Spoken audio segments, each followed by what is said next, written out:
అందరికీ నమస్కారం. గతం భవిష్యత్తు ఆలోచనలను విడిచిపెట్టి ప్రస్తుతాన్ని ఆస్వాదించాలని మన పెద్దలు చెబుతూ ఉంటారు.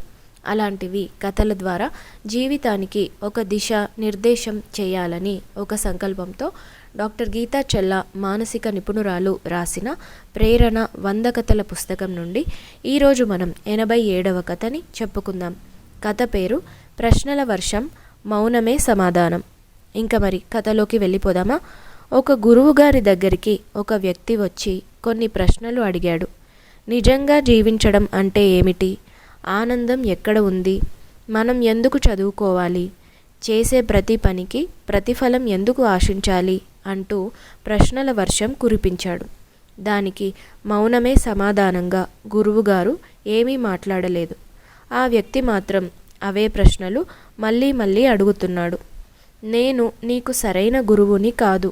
నీ ప్రశ్నలకు సరైన జవాబు దొరకాలంటే సూర్యోదయం నుండి సూర్యాస్తమయం వరకు ఇవే ప్రశ్నలు అడుగుతూ ఒక ఊరి నుండి ఇంకొక ఊరికి వెళ్ళమని చెప్పాడు.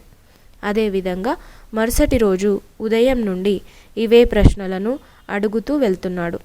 నిజంగా జీవించడం అంటే ఏమిటి అనే ప్రశ్నకి సమాధానంగా బాగా డబ్బు సంపాదించాలని కొందరు, పిల్లలని వృద్ధులకి తేవాలని కొందరు, మంచి ఉద్యోగంలో స్థిరపడడం అని మరికొందరు జవాబు ఇచ్చారు. ఆనందం ఎక్కడ ఉంది అనే ప్రశ్నకి బంగ్లాలో, కారులో, డబ్బులో ఉందని చెప్పసాగారు. మనం ఎందుకు చదువుకోవాలి అనే ప్రశ్నకి ఉద్యోగం కోసం, డబ్బు సంపాదించడం కోసం, విలాసవంతమైన జీవితాన్ని గడపడం కోసం అని చెప్పారు.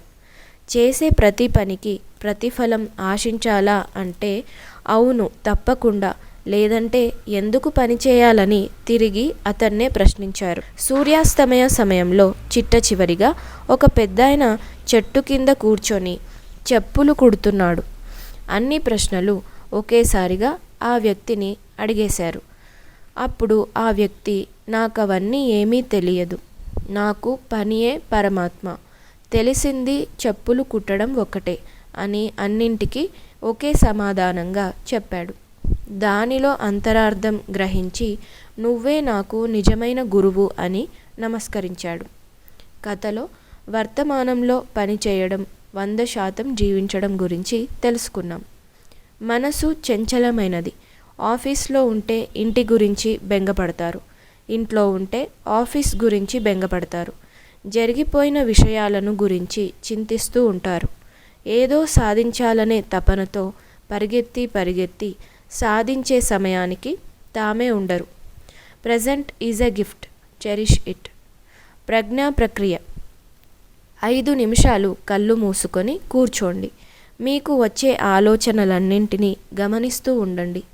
కుడివైపు బంగారు బుట్ట, ఎడమవైపు వెండి బుట్ట ఉన్నట్టు ఊహించుకోండి. ఇప్పుడు మీకు భవిష్యత్తు గురించి వచ్చే ఆలోచనలని బంగారు బుట్టలో వేయండి. గతం గురించి వచ్చే ఆలోచనలని వెండి బుట్టలో వేయండి. మీరు మాత్రం మీ మనసుని ప్రశాంతంగా ఉంచే ప్రయత్నం చేయండి. ఇంతటితో ప్రేరణ 100 కథల పుస్తకం నుండి ఈరోజు మన 87వ కథ సమాప్తం.